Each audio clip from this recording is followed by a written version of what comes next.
ahalul baiti ku kuke mana alfarma,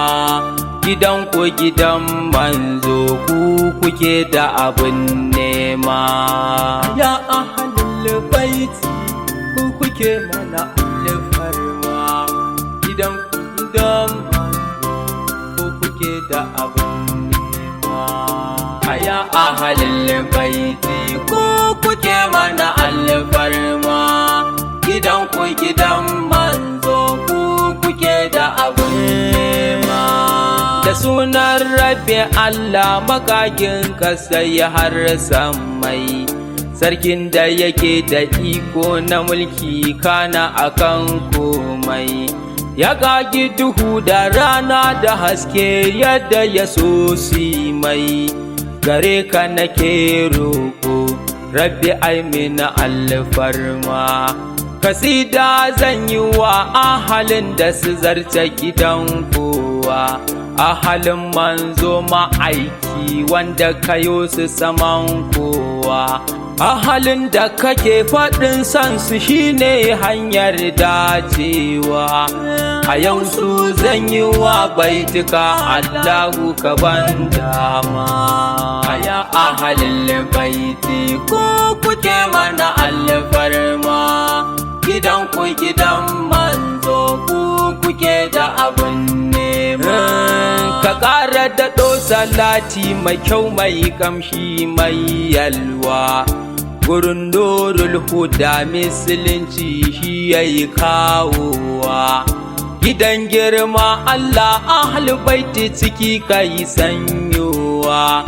su ne Muhammadu ya kira su jirgin tsira mai girma. Batula Fatima sannu ummul khairu uwa mama, ina sun da kaina na gwiwa na ƙasa ya umma. Ki ƙara min yaƙini Batula ai mini alfarma, irin hasken ke dinnan na rannan gaida ke umma. Oh ya mama, oh ya mama.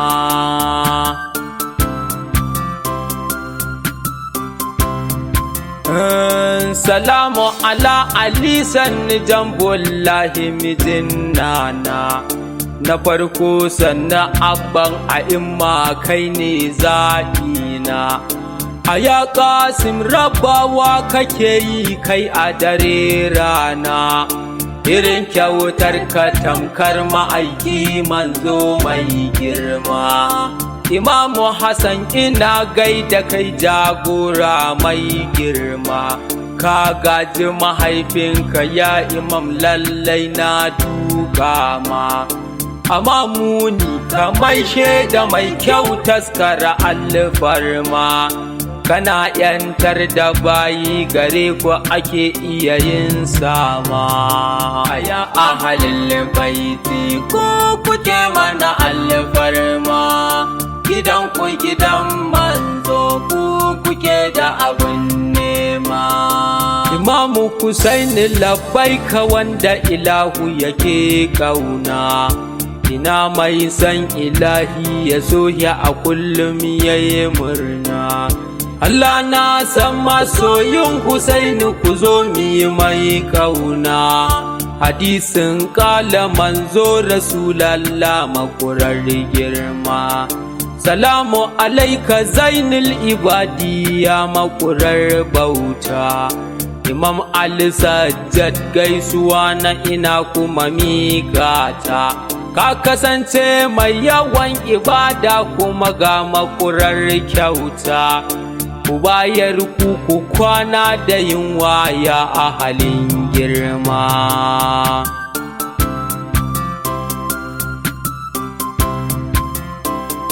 A ya kogin sanin Rabbi sanni Imam Bakir nawa, salamu alaika ya ahli baiti nabika ya amsawa. Ina sun da kaina gabanka Imam ayi tubawa, dan na san dan ku Allah ku Rabbi yake mana komai ma. Imam Jafar salamun alaika ina kuma gaida ka, kogin ilimi da karatu zuciya duka haska ka sanya farin ciki zuciyar al'umma gaishe ka a ya Ja'far as-Sadiq gare ku ake iya yin sama ya ahlul baiti ku kuke mana alfarma gidan ku gidan manzo ku kuke da abin nema salamu alaika sannu Imam Kazim na gaida ka fagen haƙuri a cutar da kai amma kai ya afuwarka shahararre kai kake taimakawa mutane sanninka kake kwatarwa talakawa haƙƙinsu ya mai girma ina mai son biyan bukata Allah ya yi nan take ga Imam Ali Ardayo tawassul da shi fa anan take hidan babul ijaba yake ya kai makura karke Imamu Ali Imamu Rida kuke da abin nema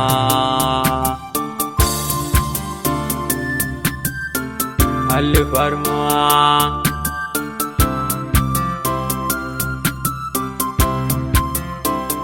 Imamu Jawad gidansa daga kyauta kuma ga baiwa ka kasance mai yawan taimakon raunana da talakawa ga lallashin zukata da kalmomi kuma kyawawa fasaha ilimi falsafa a gare ku ake sama Imamu Aliyu Hadi gidan masana na gaida ka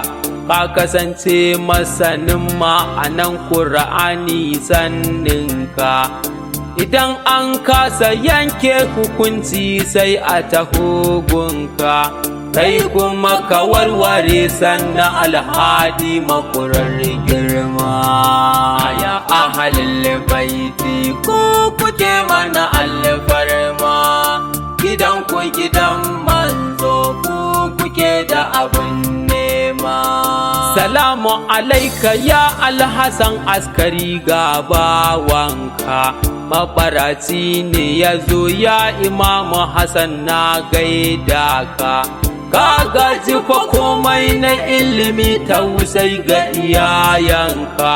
baka bar komai ba kyautatawa makura ga alfarma Imam Mahdi na karke a kurkusa tabbasa ai zai zo zuwanka muke jira ya Imam Mahdi jikan manzo ka samu cikin masoyanka ya Mahdi in har ka zo muna ƙaunar ka wallahi hujjar Allah mai girma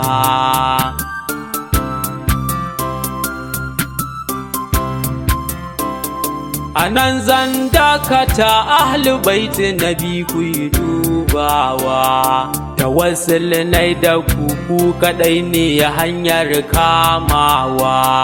ku ƙara kula da alzakzaki Ibrahim haskawa sanadinsa a yau musan ku muke ta yabo ga gidan girma Imamu Jawad nake mai yabo a gare ku da yin kauna ku duba ni ku ƙara duba na alfarmar manzona cikin sha'aninku inda wama a dare kuma har rana yaran baba ne ahlu baiti ku yo muna alfarma dan Allah domin manzona kar ku kyale ni aya ahlul baiti ku kuke mana alfarma gidan ku gidan manzo ku kuke da abin nema ya ahlul baiti ku kuke mana alfarma gidan ku gidan manzo ku kuke da abin nema ya ahlul baiti ku